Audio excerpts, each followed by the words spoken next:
এই তো কোরবানির খাসির মাংস রান্না করবো। এবার আমি ধুয়ে নিয়েছি মাংসগুলো, দিয়ে দেবো পেঁয়াজ মরিচ কুচি,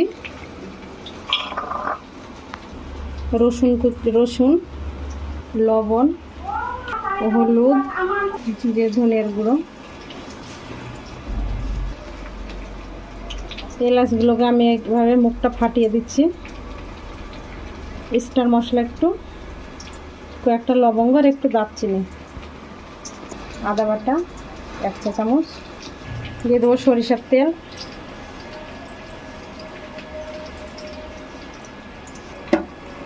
মাংস এভাবে কষলে কষলে মাখলে বেশি ভালো লাগে খেতে।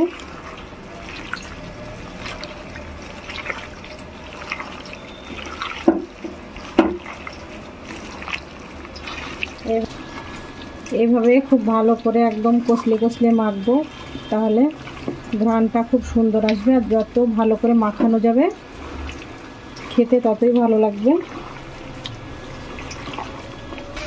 সব শেষে দিয়ে দিলাম তেজপাতা কুচি করে।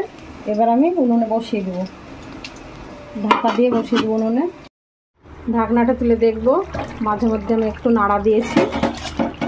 দেখুন কত সুন্দর পানি বেরিয়েছে, আর এই পানিতেই মাংস খুব ভালো করে কষানো হয়ে যাবে।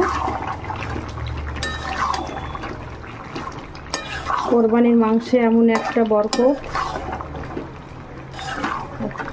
কোরবানির মাংসতে খাসির যে একটা গন্ধ করে, সেই গন্ধটা কিন্তু কোরবানির মাংসতে আকিকার মাংস করে না। আর এমনি যদি আমরা খাসির মাংস রান্না করি, একটা খাসির একটা গন্ধ থাকে, কিন্তু কোরবানির মাংসে সেটা থাকে না। এখানে আমি একটা মশলা দিয়ে দিলাম, ভাজা মশলা। আমি একটু গ্যাসের আঁচটাকে কমিয়ে দিয়েছি। এবারে এই রান্নাটা কমিয়ে করব গ্যাসের আঁচটা। আর এইভাবে আস্তে আস্তে রান্না করলে খেতে ভালো লাগবে, মাংসটাও সেদ্ধ হয়ে যাবে। দেখুন আমার গ্যাসটা একদম কমানো আছে, মাংস ফোটা দেখেই বুঝতে পারছেন। আমি আবারও ঢাকা দিয়ে দেবো। দেখুন মাংস রান্নাটা হয়ে গেছে, কত সুন্দর হয়েছে।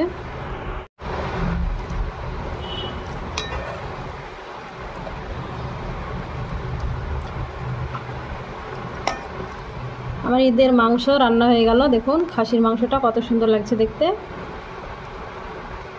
খাসির মাংস অনেক চর্বি ছিল, তেল হয়ে গেছে। যে ভিডিওটা যদি ভালো লেগে থাকে লাইক কমেন্ট শেয়ার আর দয়া করে চ্যানেলটাকে সাবস্ক্রাইব করে পাশে থাকবেন, পাশে থাকা বেল বাটন টিপে দেবেন সবার আগে নোটিফিকেশন পেতে।